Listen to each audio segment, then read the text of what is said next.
बेटी को शिक्षा में अधिकार मिलना चाहिए।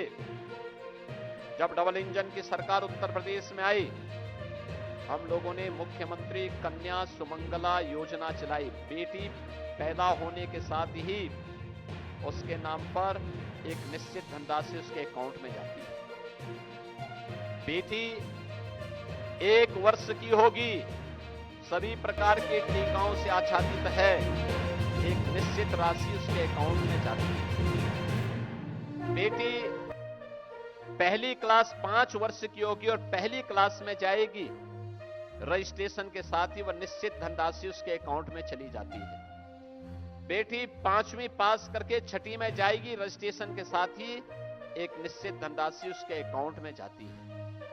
बेटी 8वीं पास करेगी, रजिस्ट्रेशन के साथ ही एक निश्चित धनराशि उसके अकाउंट में जाती है। यानी जन्म लेने से लेकर के हाई स्कूल तक की पढ़ाई और उससे ऊपर की पढ़ाई के लिए 25,000 का पैकेज उस बेटी को उत्तर प्रदेश सरकार की, उत्तर प्रदेश के डबल इंजन की एनडीए की सरकार उपलब्ध करवा रही है।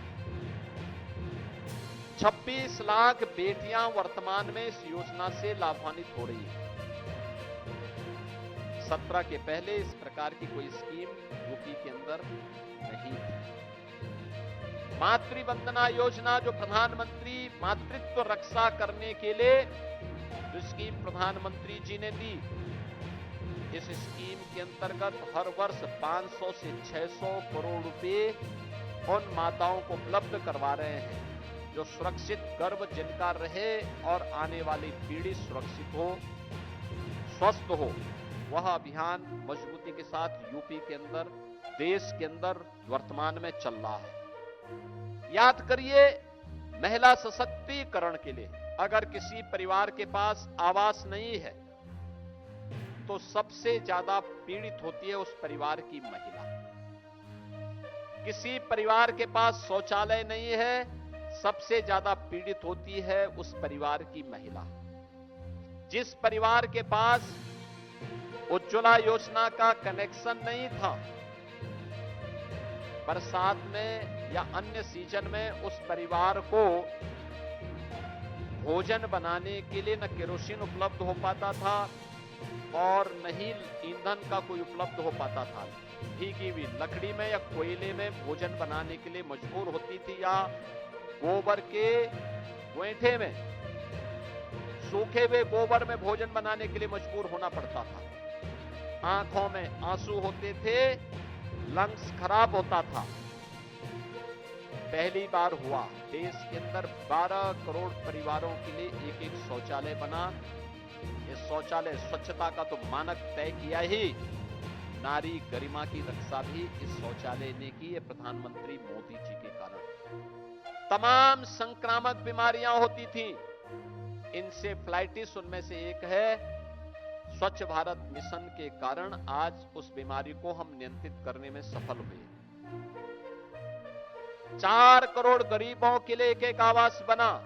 हर नारी अपने बच्चों को और अपने परिवार को एक सुरक्षित छत देने में सफल हो सकती है। यह प्रधानमंत्री आवास योजना के माध्यम से आज देखने को मिला है। उत्तर प्रदेश में 65 लाख लोगों को इस सुविधा का लाभ प्राप्त हुआ। 65 लाख गरीब परिवारों को इस सुविधा का लाभ प्राप्त हुआ है। इसी प्रकार से अगर आप देखेंगे, उज्ज्वला योजना में कनेक्शन, देश के अंदर 11 करोड़ परिवार इस योजना का लाभान्वित हुए हैं। और उत्तर प्रदेश के अंदर, देश के अंदर 11 करोड़, उत्तर प्रदेश के अंदर 1 करोड़ 90 लाख परिवार इस योजना से लाभान्वित हुए हैं। यानी लंग्स की बीमारी से भी मुक्ति, किसी भी सीजन में एलपीजी की समस्या नहीं होगी, इसकी भी गारंटी ये मोदी की गारंटी के तहत उन्हें उपलब्ध हो पाई। ऐसे ही घरौनी स्कीम के अंतर्गत जिस घर में, जहां पे किसी गरीब का घर ग्रामीण क्षेत्र में बनता था, वहां पे लगभग 95 से 98% लैंड एक ग्राम की आबादी की लैंड होती थी। किसी गरीब का घर उजड़ता था दोबारा मकान नहीं बनाने दिया जाता था। दबंग लोग उस पे हावी होते थे। पहली बार भारत के इतिहास में हुआ है जब 3 करोड़ परिवारों को ग्रामीण अभिलेख, घर के अभिलेख उपलब्ध हुए हैं। उनमें से 1 करोड़ से ज्यादा लोगों को अकेले उत्तर प्रदेश के अंदर अभिलेख प्राप्त हुए प्रधानमंत्री मोदी जी के कारण। और ये जितने भी घरौनी दिए गए हैं, ये घर की महिला सदस्य के नाम पर दिए गए हैं।